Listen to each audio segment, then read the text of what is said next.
A UNCW nursing student has $10,000 to help with her education. Sierra George was awarded a $10,000 check today from the Willie Stargell Foundation. The charity organization provides scholarships to nursing students with a focus on kidney disease.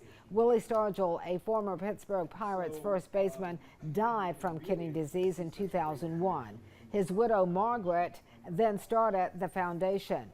Ms. George says the scholarship money not only helps her focus on her studies, but she knows that it hits close to home.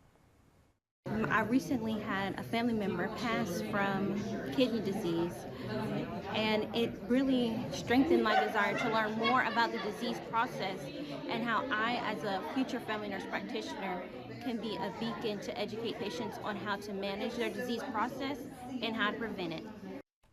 Now, just a couple months ago, the Stargell Foundation presented Novant a check for $128,000 to help purchase equipment and provide comfort for dialysis patients. The foundation raises money every year during the Willie Stargell Celebrity Invitational and then helps local people living with the disease.